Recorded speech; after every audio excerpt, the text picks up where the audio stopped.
Estoy tardando en dar la bienvenida a Guillermo Balmori. Buenas noches, ¿Qué querido. tal? Buenas noches. Porque claro, me acaba de dar el nuevo libro sobre el halcón maltés, el libro del 80 aniversario, que está editado, por supuesto, por Notorious.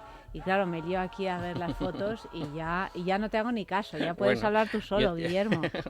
Es que la verdad es que son muy bonitas. Está mal que lo diga yo, porque son fotos muy bonitas. El halcón maltés es una película siempre, sí, muy estética. Yo tengo un halcón maltés en mi casa, así una reproducción. ¿Ah, sí? Sí, que las venden en internet. Y me compré una para mí y otra para mi hermano. Y la tengo puesta así en casa, en un sitio privilegiado de mi estantería. Porque la verdad es que es un objeto, digamos, fíjate, yo creo que habrá pocos objetos tan cinéfilos, tan reconocibles, ¿no? Quería también comprarme una vez un trineo antiguo y ponerle Rosebud, así.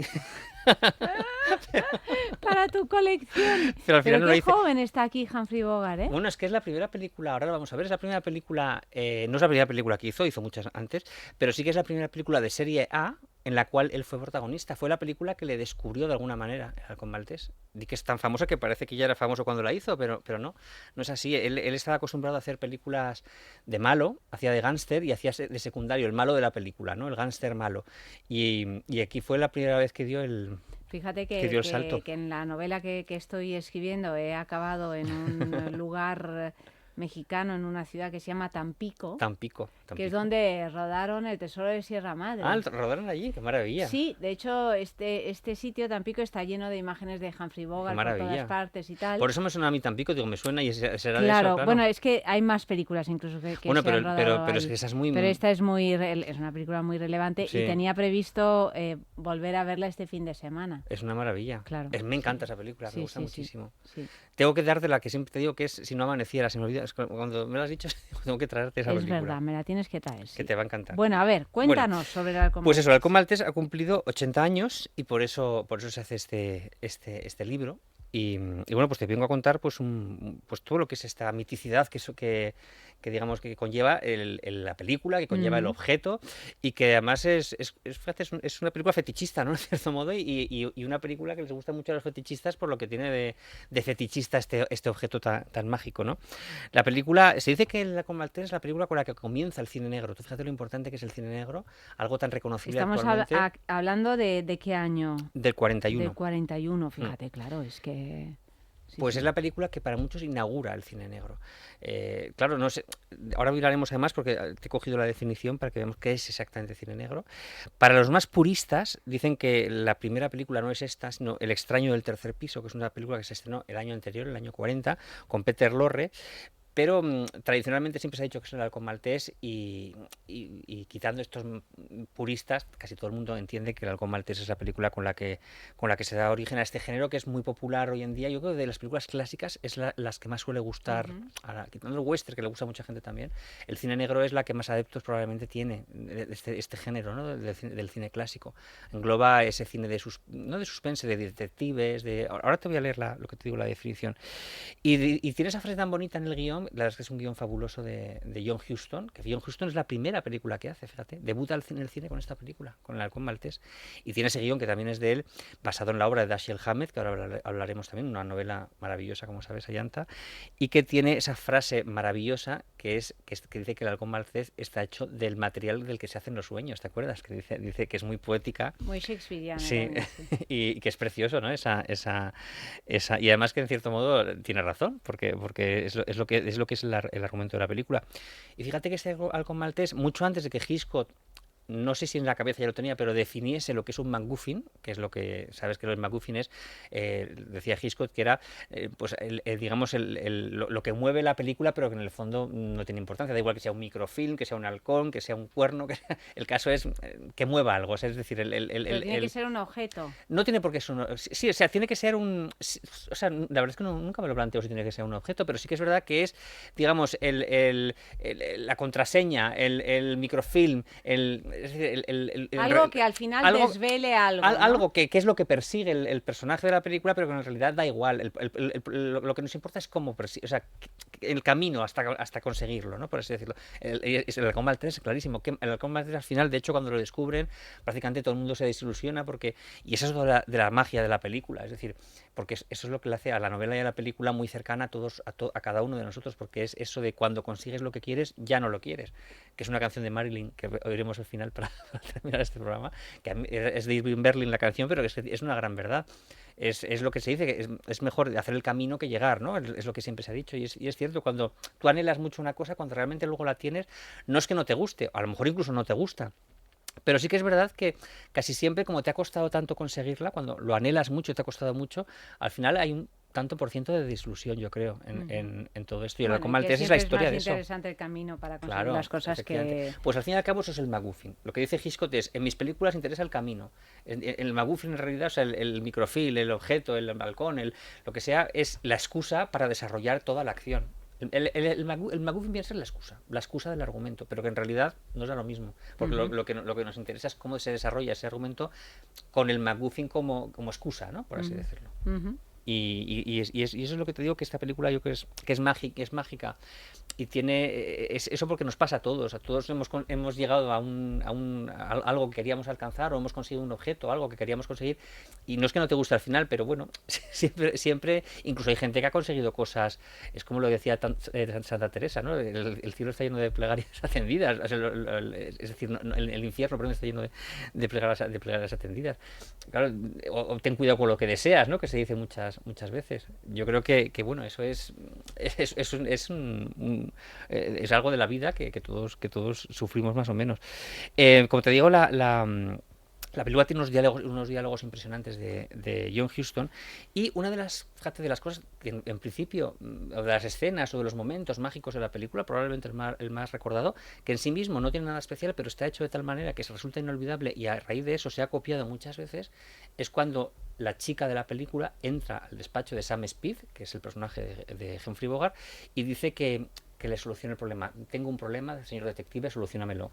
Cómo entra ella, cómo se dirige a él, toda esa manera de rodar se ha convertido en un clásico. Vamos a escucharlo, si te parece, Ayanta, esta entrada de ella, porque luego fue muy, muy copiada y sigue siendo copiada como la clásica entrada de la cliente al detective, que es muy atractiva esa escena.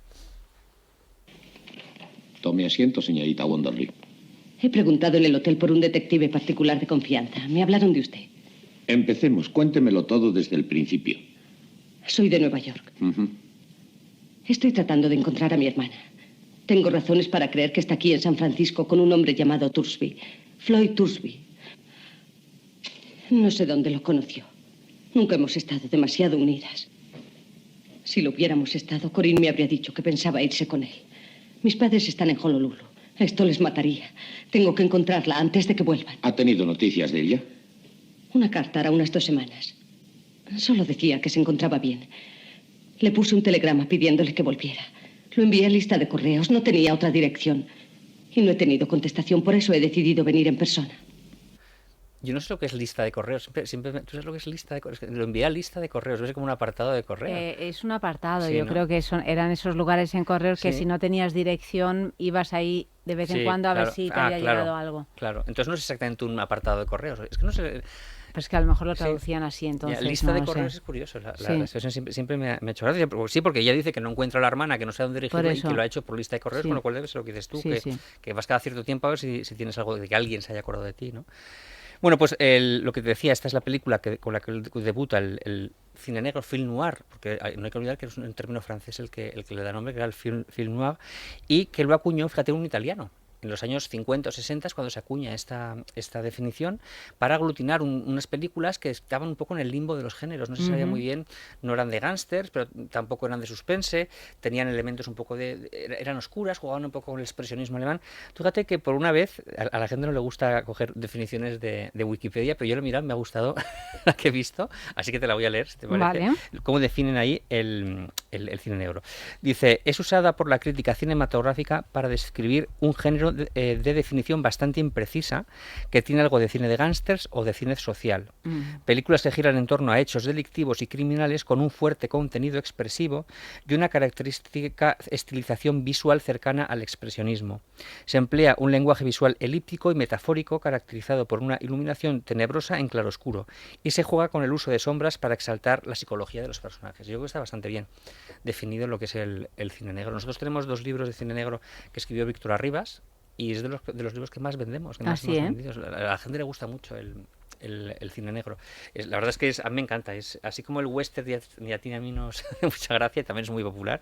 El cine negro creo que ha envejecido fenomenal, ¿no? Y al fin y al cabo sigue teniendo mucha vigencia, también literariamente, fíjate, ¿no? Sí, bueno, el fíjate. éxito de las novelas. Sí, sí. Ahora vamos a ver, qué es lo siguiente que vamos a ver, a Dashiell Hammett, y cómo de alguna manera, no, dignificó esta novela negra que en aquella época era casi como de revistas pulp, de revistillas, de así de. Y él lo dignificó hoy y fíjate, cuando yo lo estaba mirando antes esto, precisamente estaba pensando lo que dices tú, fíjate ahora, que no es que estén dignificadas, es que yo creo que es lo más bueno, casi, es ¿no? lo que más se Claro, pide en las sí. editoriales. Sí, sí. Quieren Novela negra, novelas además lo negras. llaman así, novela negra. Novela negra. Y si te das cuenta, yo creo que novela negra es un término traído del cine.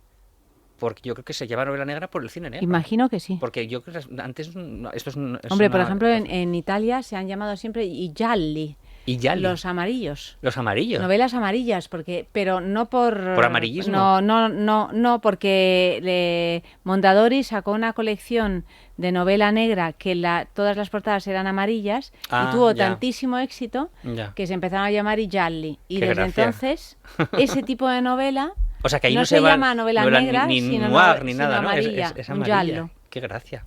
O sea, y el cine también, o sea, el cine negro, hay un cine, ¿cómo he dicho qué es? Gialli. No sé cómo se llama el cine negro en italiano. O sea, film noir no se dice allí. Sí, es que yo creo que se dice film noir. Se dice... O sea, el halcón maltés se diría film noir. Film noir, no sé, no se es traduce. lo que has dicho de la novela. No, pero sin embargo la novela es un giallo. Ya. O sea, el halcón maltés novela sería un giallo y el halcón maltés película sería un film noir. Un film noir, sí. Sí. Qué gracia. Sí. Pues aquí, sin embargo, está bueno, esa... aquí las peculiaridades de cada idioma, ¿no? Pues bueno, Dashiell Hammett, que es el autor de la novela original, tiene una historia muy curiosa. Dejó los estudios para ayudar en el negocio familiar que tenía y al poquito de empezar a ayudar se vino abajo el negocio. No sabemos si tenía mala suerte o qué. Y entonces se hizo detective. O sea, Dashiell Hammett fue detective antes de escribir las novelas. Fue detective en Baltimore y después fue en San Francisco, pero enfermó de tuberculosis y tuvo que dejar, claro, porque era una profesión que no le permitía, sobre una enfermedad que no le permitía ejercer esa profesión. No pudo seguir efectivamente como detective y entonces recibió un subsidio del gobierno que, bueno, era bastante escaso y él se autoimpuso, fíjate que ad hoc viene ahora, una cuarentena, porque no quería, se aisló de su mujer y sus hijos porque no sabía hasta qué punto todo aquello podía contagiarlos, entonces se encerró en una casa, pues eso, un tiempo y se dedicó a escribir novelas de detectives basados en las experiencias que él había vivido como detective, que es muy curioso. Y entonces empezó a escribir y escribió Cosecha Roja, que es de las más famosas de él, daría lugar a... Cosecha Roja no sé qué película es, no recuerdo, es una película importante, no recuerdo cuál. La maldición de los Dane y el halcón maltés. Que el halcón maltés, fíjate, es la que más recordamos probablemente.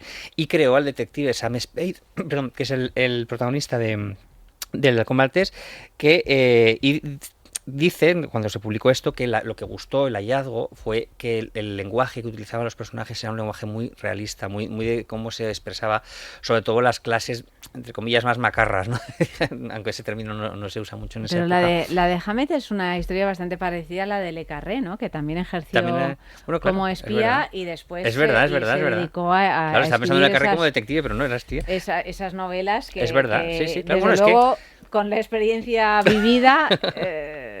Bueno, tú también, la primera novela tuya, bueno, la novela que ganó, me refiero también, era un poco de tu familia, ¿no? Es decir, claro, bueno, que todos contáis. ¿Y en las siguientes tienes algo...? Es autobiográfica. Sí. Las dos. Sí, pero ya la tercera no. La tercera ya no. Nada que ver. Ni inspiraciones, ni hechos. Hombre, inspiraciones todas. Al final, incluso si conoces a los escritores, en el subconsciente además ves todas las inspiraciones del mundo, ¿no? Pero es ficción. Bueno, pues hay que esperaremos a verlo. Pues lo que te digo, fue muy valorado por eso, porque los diálogos, él, claro, conocía muy bien todo cómo hablaba toda la gente, pues de de los bajos fondos y demás, porque había tratado en San Francisco a todos ellos, a muchos de ellos, y entonces pues fue el hallazgo de la novela del Halcón Maltés. En 1930 se publica la novela y lo que decimos coloca a Hammett a la altura de los grandes escritores, es decir, pasa de ser, dignifica lo que hemos dicho, la novela negra, pero le coloca a él y al género, es el que consigue esto, el elevarlo a la categoría de los grandes escritores de la época, que eran, como sabes, muy buenos. Warner Bros. Compró los derechos e hizo 3 versiones con 5 años de diferencia cada una de ellas. La primera, bueno, conocemos el Halcón Maltés de Humphrey Bogart, las otras no las conocemos prácticamente. La primera, de 1931, Roy del Ruz con Ricardo Cortez, la vi la semana pasada, porque me picó la curiosidad, porque es una película pre-code, es decir, de antes de la censura, y es increíble lo explícita sexualmente que es, en diferencia con esta de Humphrey Bogart, ¿no? El Sam Spade es que es un ligón, te diría, pero de la peor calaña. O sea, el ligón me parece como un término leve para definirlo, ¿no? O sea, está liado con la secretaria, está liado con la mujer de su compañero, a la que, fíjate, esto no sale en la película, yo no sé si sale en la novela, pero a mí me dejó helado. Es decir, está liado con la mujer de su compañero, de su socio, que esto en la novela sale, en la de Humphrey Bogart también, pero más no tan... Y resulta que el día que matan a su socio se acuesta con ella, la está esperando para acostarse con ella, después de ver el cadáver del socio. Y ella va, quiere decir que tanto el uno como el otro. Hay muchos detalles de estos que te sorprenden, ¿no? En esta versión, fíjate, del año 31. La segunda versión se llamó Satan Meet a Lady, no está estrenada en España, de 1936, de William Dieterle con Bette Davis. Y... espérate porque me he confundido. Dice hoja, espera. Que he cogido aquí, perdón. Tenemos aquí un montón de hojas, sí. A ver, sí, aquí está, había cogido otra hoja, perdón. Con Bette Davis se sustituyó el halcón por un cuerno. Y la hicieron como un poco más humorística. Se basó un poquito, fíjate, otra novela de Dashiell Hammett muy famosa, que es El hombre delgado. Ya se había estrenado para entonces y ahí se había hecho la película de la Metro-Goldwyn-Mayer, El hombre delgado, aquí estrenada como La cena de los acusados, y había puesto de moda no tanto el detective tipo Sam Spade más duro, sino esta pareja de detectives, que es lo que es La cena de los acusados, que son como de la clase alta y mezcla la comedia, son como más, digamos, divertidos, por así decirlo, ¿no? Y es ese tono que cogió esta segunda adaptación, lo cogió la Warner para esta segunda adaptación, Satan Meet a Lady. Fue un fracaso de taquilla, no gustó nada esta nueva versión. Y la Warner, tanto en la primera versión como en esta segunda, tenía la impresión como de que había tirado un poco el dinero, porque decía, no me han salido ninguna de las dos muy redondas y me costó una pasta los derechos de este Halcón Maltés. Entonces tenía ahí la espinita clavada. Cuando John Huston quiere empezar a dirigir, porque era un guionista, John Huston era hijo de Walter Huston, que es precisamente en El Tesoro de Sierra Madre, el actor mayor es el padre de John Huston, Walter Huston, que tuvo el Oscar en El Tesoro de Sierra Madre, y era un actor reputado, pero y él era un guionista muy valorado, pero quería dar el salto a la dirección, y entonces para convencer a la Warner de que le dejaran dirigir, digo, mira, os propongo un proyecto muy barato, ya tenéis comprado los derechos del Halcón Maltés, no tenéis que comprar nada, dejadme que yo lo haga con un presupuesto reducido, pero que ya veréis cómo os voy a convencer. Y Howard Hawks, el director Howard Hawks, le dijo, rueda, o sea, él todavía no, cuando él decide hacer el Converter, le dice, ruédala como el libro, no hagas como las otras versiones que han ido, pues eso, más el aspecto más sexual, más sensual del personaje. Tú coge el libro y intenta seguirlo lo más fielmente posible, y es lo que hace John Huston. Cuando lo hace, él obtiene todo el éxito que sabemos. La Warner se sorprende porque una película, entre comillas, que no es que no creyeran en ella, pero vamos, no era una de las grandes apuestas del año, se acaba convirtiendo en un exitazo. Y ocurre lo que decíamos al principio de Anta, decías tú, Humphrey Bogart, qué jovencito está, y es verdad, porque la película iba a ser interpretada por Josh Raft. Josh Raft es un actor al que Humphrey Bogart le debe prácticamente su estrellato, porque rechazó esta película y rechazó El último refugio, que estaría hecha un año antes, y que son las dos películas que encumbran a Humphrey Bogart. Le encumbran además con este antihéroe, ¿no? Te estaba diciendo yo que antes que en el Halcón Maltés primero era un tío muy ligón, un dandy muy bien arreglado. Aquí Humphrey Bogart lo que es este antihéroe, la primera vez que se ve a un hombre derrotado, es lo que ves tú en el Halcón Maltés o en Casablanca, ¿no? Que es donde más lo veríamos, que por cierto también dicen que se la ofrecieron a George Raft y la rechazó. Es como este papel con el cual digamos, consideramos a Humphrey Bogart y le tenemos la memoria, que es la persona sensible, es decir, es como que se hace más el duro de lo que es, pero en el fondo sí es una persona sensible. Yo creo que es el hallazgo de Humphrey Bogart. Como te digo, hasta ese momento había hecho gángsters malos en películas de serie A, pero él era el secundario, el gángster malo siempre había hecho, y aquí es la primera vez que vemos ese lado humano, y ese lado humano que la Warner nunca había, digamos, sospechado, es el que conquista de Humphrey Bogart en esta película. Vamos a escuchar, si te parece, Ayanta, te traigo un audio que yo refleja muy bien esto que te estoy contando de esta sensibilidad, porque no sé si te acordarás, o se acordarán los oyentes, que él al final tiene que entregar a la policía a esa mujer que hemos visto que entraba en el despacho, que al final se enamora de ella, y que tiene que entregar a la policía porque es una asesina y entonces la ama, pero dice, pasaré unas malas noches, creo que dice algo así, pero al final me curaré. Y contra su deseo y el deseo de estar con ella, pues la acaba denunciando en ese digamos, escala de valores que demuestra que es un tipo duro, que es un tipo, digamos, que vivido, pero que en el fondo hace lo que tiene que hacer y es un hombre sensible. Vamos a escuchar ese audio. ¿Qué tenemos por otra parte? Lo único que tenemos es que quizá tú me quieras o quizá yo te quiera. Tú debes saber si me quieres o no. Puede que sí. Pasaré alguna mala noche después de haberte entregado, pero...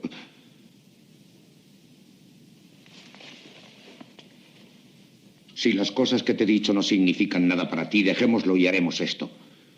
Te entregaré a pesar de que no deseo hacerlo, sean cuales sean las consecuencias. Y aunque tú contabas con ello lo mismo que contabas con todo lo demás. Habrías hecho esto si el halcón hubiese sido auténtico y tuvieras el dinero. No estés tan segura de que soy un desaprensivo. Es posible que esa fama sea algo conveniente para que te encarguen trabajos caros y para hacerte publicidad. Pero un poco de dinero más no habría cambiado en absoluto las cosas. Si me quisieras de verdad, no necesitarías pensarlo. Resume un poco toda esa filosofía, era un poco de dinero más. Y bueno, y no hay que olvidar que, claro, que no sé si te acordarás, Ayanta, de esa escena que es un poco bastante impactante, por lo menos para mí, que es cuando Sidney Greenstreet, que es el gordo este, ¿no? Y Peter Lorre, que son los malos, entre comillas, que cogen el halcón con mucha ansia, empiezan, claro, la idea es que el halcón está protegido por esa capa negra, pero en el fondo está lleno de diamantes y de joyas maravillosas, ¿no? Porque es el tributo que pagaban no sé qué tiempos a un rey, yo no recuerdo la historia. Entonces ellos empiezan a raspar así con una navaja rápidamente y ven que no hay nada. O sea, y es la frustración y esa cara es la cara de la ansia y de la codicia, ¿no? en las caras de ellos y de ella también, y al final acaba así. Tú fíjate, y con esto ya acabamos, Ayanta, los personajes, los malos de la película, que son Peter Lorre, el famoso actor, y Sidney Greenstreet, en la novela. No sé hasta qué punto, yo no he leído la novela. ¿Tú has leído la novela de la novela? Pues no sé hasta qué punto, pero está claro que parece ser que son gays. Todo, es decir, que están... Y esto en la película lo obviaron. Lo obviaron, pero como se hacían aquello... O sea, vista hoy en día, o sea, lo obviaron, pero dieron señales. Dieron señales para el que las quisiera captar. No es muy curioso porque la película, que Peter Lorre es el personaje gay, se llama Cairo, el doctor Cairo en la película, Joe Cairo. Cuando Humphrey Bogart lo recibe, le da la tarjeta de visita y Humphrey Bogart la huele porque está perfumada de gardenia. Todos estos guiños era lo que, para que la gente pudiera entender un poquito, el que lo entendía, porque para otros pasaría desapercibido. Y luego hay una escena, claro, tú lo ves hoy en día y resulta a veces hasta perturbador, cuando este señor Cairo va a hablar y a contratar a Humphrey Bogart. Aparte de la perfume de gardenia, que Humphrey Bogart se queda así, la secretaria, cuando le anuncia, ya le hace un gesto con la cara como diciendo, este es un poco rarito, entre comillas. O sea, no lo dice, pero son miradas que tú, vista hoy, si lo sabes, incluso lo ves mucho más claro. Igual la gente de la época no hubiese caído. Y entonces él entra en el despacho y tiene un bastón. Entonces está el tiempo como acercándose el bastón a la boca, como mordiéndolo mientras está hablando con él. Así fálica. Sí. Y entonces le dice, ¿podrías te ayudarme? Mientras se lleva mordisquea un poco el... Entonces, a ver, no es una cosa subliminal. Muy subliminal totalmente. Entonces hoy lo ves y claro, si lo ves desde ese prisma es que es evidente que... Y en la primera versión esta que te decía del año 31 también hay ciertos guiños hasta un punto de que el Sam Spade de esa versión, que es Ricardo Cortez, les llama novios a ellos dos, un poco de broma, pero se lo llama. Es decir, es como que esa relación, por lo visto la novela es bastante evidente que son gays, son tres malos.